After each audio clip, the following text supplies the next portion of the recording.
ស្រីស្អាតរៀងស្លីមម្នាក់នេះមិនដែលជូតគូទេពេលបន្ទោបង់រួចព្រោះតែនាងមានទម្ងន់រហូតដល់465គីឡូក្រាមដែលធ្វើឲ្យនាងមិនអាចអោនចុះបានឡើយ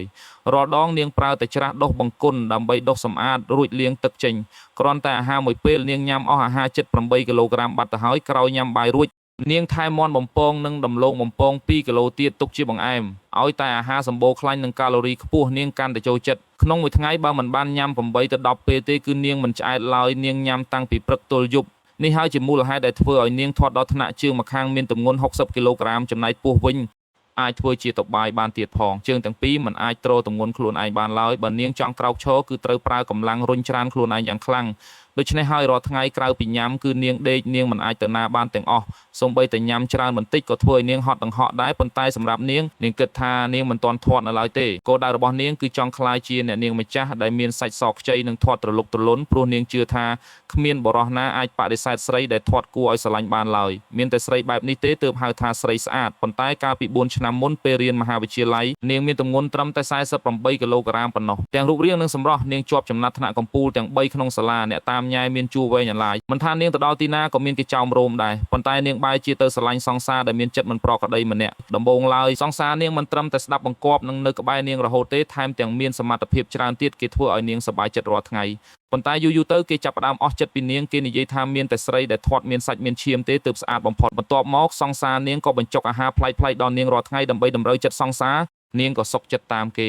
ដើម្បីឲ្យនាងធាត់លឿនតាមចិត្តចង់សង្សារនាងថែមទាំងប្រើជ័យវឡូដើម្បីបញ្ចុកអាហារនាងទៀតផងលទ្ធផលគឺត្រឹមតែ1ឆ្នាំប៉ុណ្ណោះនាងឡើងទម្ងន់ពី48គីឡូដល់265គីឡូក្រាមខណៈដែលនាងកំពុងយល់សប្តិឃើញសុភមង្គលនិងចង់បង្កើតកូនឲ្យគេនោះសង្សារនាងបែរជានិយាយថានាងនៅមិនទាន់ធាត់ដល់កម្រិតដែលគេចង់បាននៅឡើយគេមិនចង់ចំណាយពេលជាមួយនាងទៀតទេហើយក៏បានបោះបង់នាងចោលតែម្ដងចាប់តាំងពីថ្ងៃនោះមកនាងបានបង្ខាំងខ្លួនក្នុងបន្ទប់យំរាល់ថ្ងៃក្នុងពេលជាមួយគ្នាដើម្បីក្លាយជាអ្នកនាងម្ចាស់និងចង់ឲ្យសង្សារត្រឡប់មកវិញនាងញ៉ាំឲ្យដេកឲ្យញ៉ាំសូម្បីតែទើបចេញពីបង្គន់ក៏នាងប្រញាប់ញ៉ាំ hamburger 1គីឡូថែមទៀតដែរដើម្បីកុំឲ្យបាត់បង់កាឡូរីតាមរយៈការខិតខំប្រឹងប្រែងរបស់នាងមិនដល់1ឆ្នាំផងនាងក៏មានទម្ងន់ដល់465គីឡូក្រាមដោយសពថ្ងៃនេះគឺខ្វះតែ35គីឡូទៀតប៉ុណ្ណោះនឹងគ្រប់500គីឡូក្រាមពេលនេះនាងធាត់ដល់ថ្នាក់ដើមមិនរួចឡើយសូម្បីតែពេលញ៉ាំបាយក៏នាងហត់ដង្ហក់ដែរដោយសារតែទម្ងន់ធ្ងន់ពេករាងកាយនាងទ្រាំមិនបានឡើយវាបានធ្វើឲ្យនាងដួលសន្លប់នៅក្នុងបង្គន់ជាចុងក្រោយដោយមានជំនួយពីបុគ្គលិកសង្គ្រោះជាង10នាក់ទើបអាចសែងនាងឡើងឡានពេទ្យបាន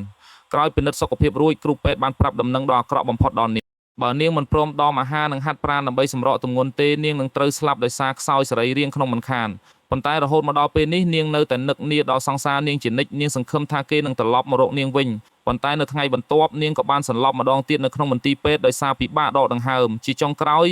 ក្រោមការលួងលោមពីក្រុមគ្រួសារនិងគ្រូពេទ្យនាងក៏បានដឹងពីភាពធ្ងន់ធ្ងរនៃរឿងនេះហើយនាងបានសន្យាថានឹងស្ដាប់តាមសម្ដីគ្រូពេទ្យដើម្បីសម្រកទម្ងន់និងត្រឡប់មកធ្វើជាស្រីស្អាតដែលគ្រប់គ្នាស្រឡាញ់វិញ